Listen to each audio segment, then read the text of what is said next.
Terus tadi yang Mas Sony bilang di awal, menentukan orang tuanya siapa atau menentukan apakah ini saudara aku atau bukan gitu. Jadi menentukan hubungan kekerabatan baik ke atas maupun ke samping atau ke bawah gitu.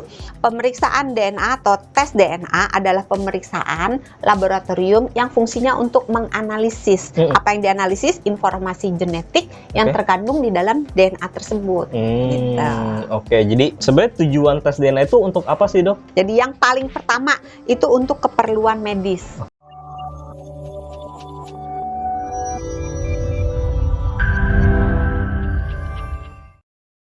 Seberapa akurat sih, Dok, tes DNA? Apakah 100% bisa dipercaya?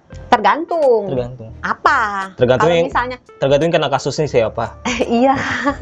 Jadi kalau begitu berarti hasilnya bisa diatur ya? Enggak, maksudnya Oh, jadi bisa diatur. Enggak. Wah, maksudnya seberapa akurat 100% bisa dipercaya nggak gitu? Dari sisi kesehatan. Dari sisi kesehatan. Oh, Bukan. Jadi tergantung kalau misalnya mengatakan ini bukan, akurasinya bisa mencapai 100%. Jadi ini misalnya ada sampel anak, ada sampel bapak misalnya. Iya. Ini tidak ada hubungan keluarga nih, itu bisa akurasinya mencapai 100%. Oke. Tapi kalau misalnya sampel anak, sampel bapak misalnya, kemungkinan positif biasanya di atas 99,99%. Tapi kalau bukan 100%. Oh, sama aja 99,9%. Iya, beda 0,01% ya. Iya. Tapi biasanya tes DNA itu di sampelnya diambilnya dari sampel apa sih? Macam-macam. Sama kayak akurasi. Tadi akurasi kan kalau paternalitas atau maternalitas bisa 99,9, bisa 100%. Kalau 100% udah pasti bukan gitu. Kalau yang mungkin kemungkinan iya biasanya 99,99. Tapi kalau misalnya yang lain-lainnya itu berkisar antara 95% sampai 99% gitu. Tergantung sampelnya tadi. Oh iya, biasanya diambilnya dari mana, Dok? Dari mana? Ya kadang sih dari rumah bisa, atau kalau dari warteg agak susah ya. Kotor. Mending makan kalau ke warteg. Jajan ya jadi ya, kenyangnya. Jadi bisa dari darah, yang umum nih, darah gitu ya. air liur, atau sediaan usap. Jadi usap pipi. Jadi ada alat untuk nyolek pipinya bagian dalam. Pipi bagian dalam. Pipi bagian dalam. Mangap. Mangap. Di dalam. Dikorek.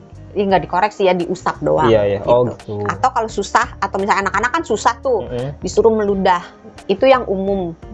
Terus ada juga yang umum tapi nggak terlalu umum, yang di tengah, rambut. Terus sisanya kalau memang susah banget mendapatkan 3 ini, bisa juga dipakai dengan kuku misalnya. Terus bisa juga dipakai urin bisa nggak? Nggak, jarang sih pakai urin. Biasanya kuku atau cairan ketuban. Nah, kalau misalnya anaknya diceknya dalam kehamilan, itu dari cairan ketubannya. Karena kan kalau ditusuk anaknya kasihan. Jadi yang diambil cairan ketubannya. Nah, di dalam cairan ketuban itu ada sel-sel anaknya. Karena anaknya kan di situ berenang gitu. Jadi airnya pasti mengandung sel-sel anaknya. Nah, buat sahabat Sonora nih yang nonton mau melakukan tes DNA, syaratnya apa aja, Dok? Sebenarnya nggak banyak sih ya, tapi yang paling inti nih, kalau mau hasilnya akurat, maka sampelnya harus bagus. Sampelnya bagus itu, misalnya kalau rambut nih, kan kalau di film-film suka dicetik rambutnya satu gitu kan ya. Itu tergantung, kalau ditariknya cuma 1, biasanya kurang.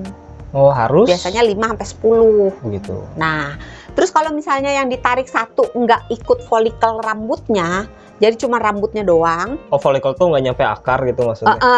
Itu juga nggak bisa dites. Jadi harus nyampe akar ya? Jadi kadang-kadang misalnya kita potong rambut nih, terus berserakan diambil gitu. Itu nggak bisa. Karena di dalam batang rambutnya, kalau tidak menyertakan si folikel rambutnya, si akar rambutnya ini, maka tidak ada banyak informasi DNA yang ada di situ. Jadi dia harus menyertakan si folikel rambutnya. Terus cara tahunya gimana? Kalau misalnya rambut, kalau kita cabut gini, di ujungnya kan kadang-kadang suka ada bulet-buletnya tuh. Merhatiin nggak? Ya kan? Nah, jadi dia belum pernah nyambut rambut sih. Ngapain juga sih, Dok? Dalam kondisi apa sih harus nyambut rambut? Kalau perempuan kalau berantem kan jegut-jegutan ya. Jegut gitu. Folikel. Ganas ya ternyata. Berarti dokter pernah berantem tuh. pernah jenggot-jenggotan. Cinta damai aku mah.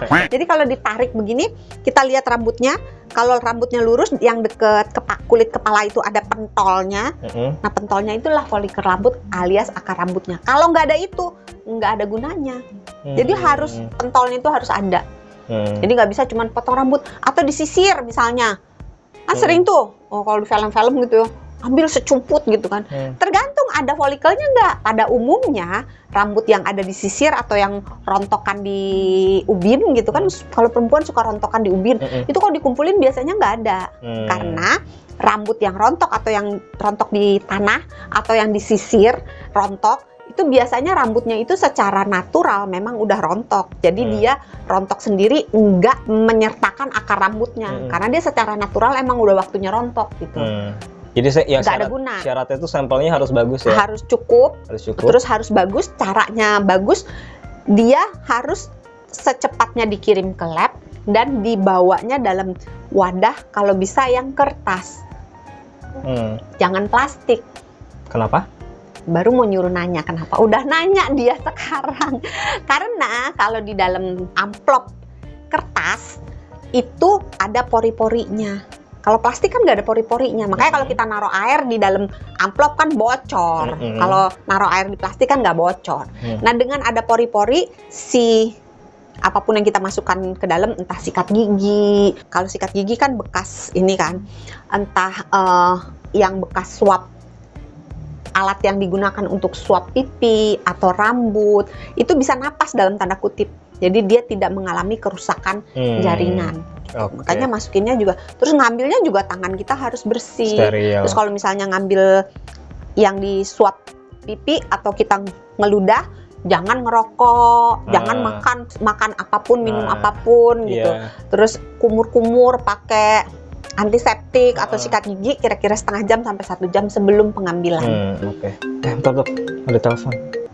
Oh ya, ini tadi ngaku anak kucing taunya, nggak perlu tes DNA dong kalau anak kucing. Ya adalah, semoga itu bermanfaat untuk kamu yang menonton mau tes DNA, siapa tahu ada ya kan. Yang jelas terima kasih Dokter Santi. Bukan kalau misalnya ada yang mau mengaku anaknya Mas Sony. Oh enggak, anak kucing kan ternyata. Anak kucingnya Mas Sony perlu dibuktikan kalau anak kucing. Oh iya benar ya.